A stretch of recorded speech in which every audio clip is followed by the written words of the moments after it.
Om Swastiastu. Assalamualaikum warahmatullahi wabarakatuh. Salam sejahtera untuk kita semua. Salam Namo Buddhaya. Pagi hari ini saya akan menyampaikan opini perihal posisi Indonesia dalam kancah ekonomi politik global. Yang sebelumnya, pada masa presiden-presiden sebelumnya, Indonesia itu berada atau menerapkan apa yang namanya politik luar negeri bebas aktif. Jadi Indonesia tidak memihak blok barat maupun blok timur. Ya, pada masa mungkin di era Presiden Soekarno, kemudian di era Presiden Soeharto, karena waktu itu masih ada polarisasi di tengah politik dunia itu ada dua kutub. Kutub Amerika bersama sekutunya dan kutub Rusia bersama sekutunya. Seiring dengan bubarnya Uni Soviet beberapa waktu lalu, kemudian Perang Dingin itu usai. Ya. Nah, namun beberapa tahun terakhir, ketika Rusia mulai menunjukkan eksistensinya di pentas politik global setelah berganti dari Uni Soviet menjadi Rusia, ini semacam polarisasi itu tumbuh kembali dalam kacamata global. Nah, hal yang menarik yang tadi saya katakan, bagaimana politik luar negeri bebas aktif Indonesia saat ini. Nah, informasi atau data yang beredar di media, Anda bisa searching itu di media mainstream.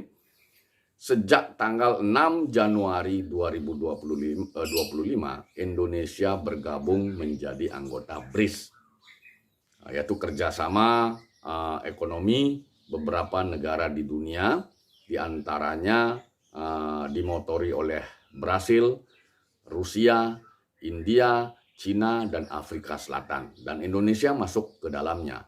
Sementara negara-negara tetangga kita tetap memilih pada posisi yang netral, tidak bergabung kepada BRICS dan tidak juga berafiliasi dengan Amerika dan sekutunya. Nah, pertanyaannya, apakah masuknya Indonesia ke dalam anggota BRICS akan berimplikasi terhadap kondisi ekonomi Indonesia sendiri? Izin sambil merokok. Segala tindakan, segala aksi pasti akan menimbulkan reaksi. Ya. Nah, pada kacamata global, kita sudah bisa memahami bahwa hingga hari ini hegemoni atau perseteruan atau kompetisi antara Amerika Serikat versus Rusia versus Cina, bahkan di belakang ada juga istilahnya di etape berikutnya atau di posisi berikutnya ada India yang akan tampil juga sebagai salah satu negara adidaya di dunia ini. Nah, memang kalau kita cermati BRICS ini ada 3 negara adidaya di sana. 1 Rusia, kemudian 2 Cina, dan 3 India. Brasil mungkin kondisinya sama dengan Indonesia. Dari sisi potensi sumber daya alam dan kependudukan mungkin hampir sama. Tetapi belum bisa menyamai apa yang telah dicapai oleh India, Cina, dan Rusia. Nah, sementara pada blok antitesis, saya katakan antitesis saja, di sana pasti ada Amerika, kemudian ditemani oleh sekutu-sekutunya yang berada di belahan Eropa, terutama Eropa Barat, ya. Termasuk kemungkinan kecenderungan kedekatan dengan Inggris. Ya. Nah, tentunya kondisi ini kalau dari kacamata ekonomi politik global, kata kuncinya pasti masuknya Indonesia ke dalam BRICS akan berimplikasi. Nah, implikasinya itu apakah akan menimbulkan manfaat atau dampak? Jelas, kalau dari komunikasi antara internal anggota-anggota BRICS, Indonesia berkomunikasi dengan Brasil, Rusia, Inggris, Cina, dan Afrika Selatan pasti akan memberikan manfaat.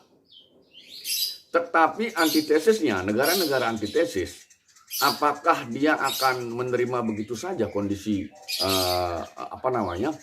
aksi yang dilakukan oleh Indonesia? Sementara pada saat yang sama, negara-negara Amerika dan sekutunya itu juga memiliki kepentingan yang besar terhadap Indonesia. Tidak hanya dari sisi ketersediaan sumber daya alam dalam hal produksi, tetapi juga segmen pasar yang begitu besar. Artinya antara keanggotaan BRICS yang pertama dan rivalnya Amerika bersama sekutunya juga punya kepentingan yang sama terhadap Indonesia. Nah, lalu ketika kita berbicara dampak apa? Anda semua bisa menonton di sosial media atau di media mainstream satu peristiwa bagaimana seorang presiden ya yang terjadi sikap seorang presiden terhadap presiden negara lain, dan ini merupakan mungkin kali pertama dalam sejarah peradaban berbangsa dan bernegara di belahan dunia ini seorang presiden mengusir seorang presiden.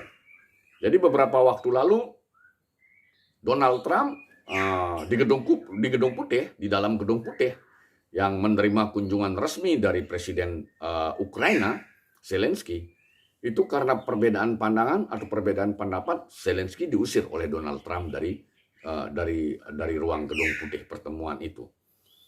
Dan itu menunjukkan bahwa begitu besar atensi atau perhatian Donald Trump sebagai Presiden Amerika, salah satu negara adidaya itu, berkaitan dengan kepentingan ekonomi global.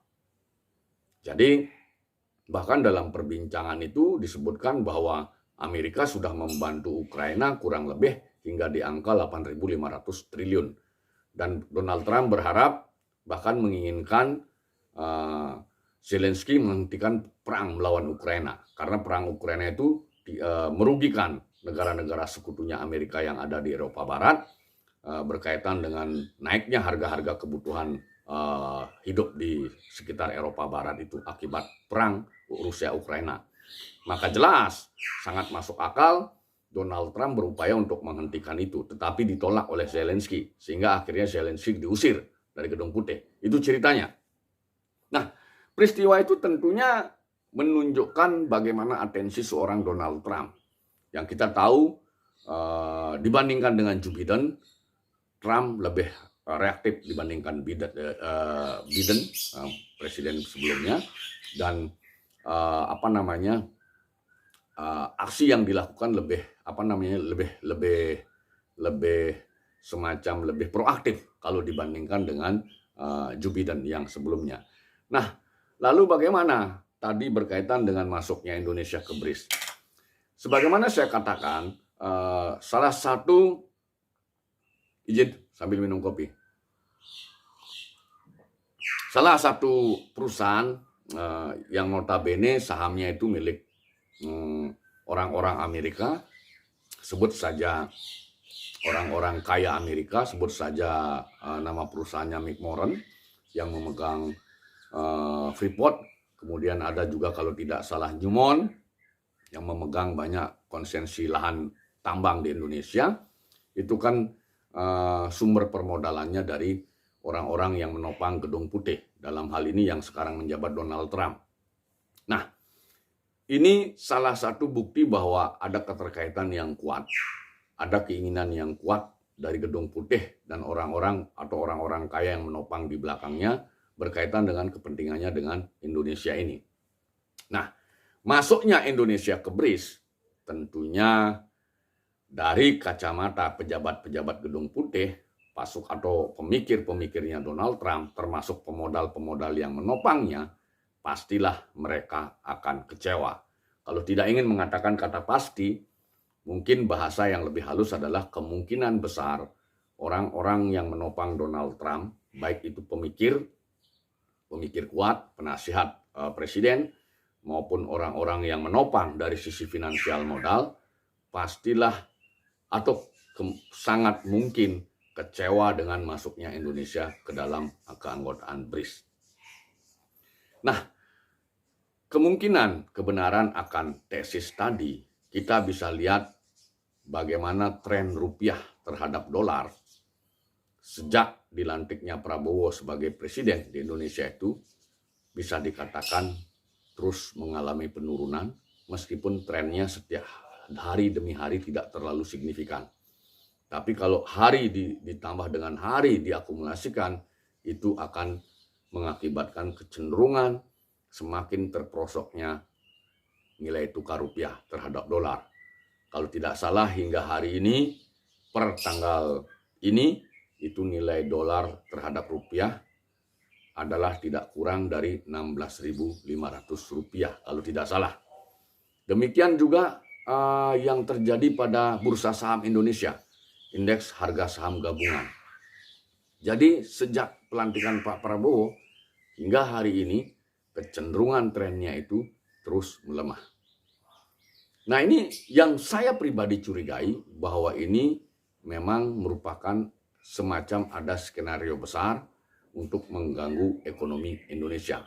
Terlepas di luar Indonesia terjadi banyak peristiwa berkaitan dengan perang Ukraina, kemudian kondisi iklimnya ekstrim sehingga mempengaruhi semacam yang namanya produksi pertanian itu terganggu, pasokan pangan dunia itu menurun karena cuaca yang ekstrim. Itu dua faktor yang mengganggu.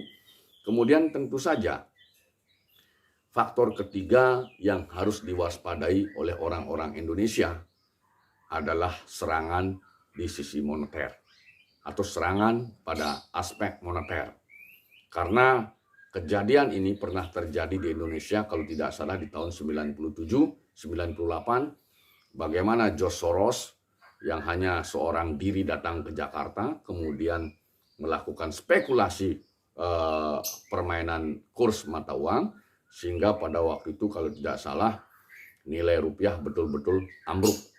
Kemudian seketika ekonomi Indonesia kolaps, akhirnya mengakibatkan demo di mana-mana, kesulitan ekonomi di mana-mana, kemudian demo di mana-mana, akhirnya Pak Harto harus dipaksa mengundurkan diri dari jabatannya sebagai presiden. Saya tidak ingin hal itu terulang kembali. Maka hal yang perlu diperhatikan oleh kita semua, bagaimana kesiapan ketahanan dari sisi moneter keuangan negara kita.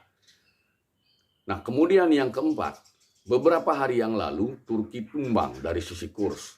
Saya belum membacanya apa yang membuat Turki tiba-tiba tumbang 3-4 hari yang lalu dari sisi kurs mata uangnya terhadap dolar. Nah, hal inilah yang menjadi perhatian yang menjadi perhatian yang harus serius kita lakukan. Permasalahan serangan dari sisi moneter atau fiskal. Jadi apakah negeri ini siap dari sisi serangan fiskal atau moneter itu? Nah, kemudian aspek tambahan yang perlu dicermati. Posisi yang tadinya Indonesia dalam kebijakan luar negerinya itu bebas aktif, ketika masuk ke BRICS itu sudah tidak bebas aktif lagi. Jadi dia berafiliasi dengan kelompok tertentu. Inilah yang menjadikan atau membuat negara-negara di luar BRICS itu mungkin marah kepada negeri kita ini, sementara mereka juga punya kepentingan yang besar terhadap negeri kita ini.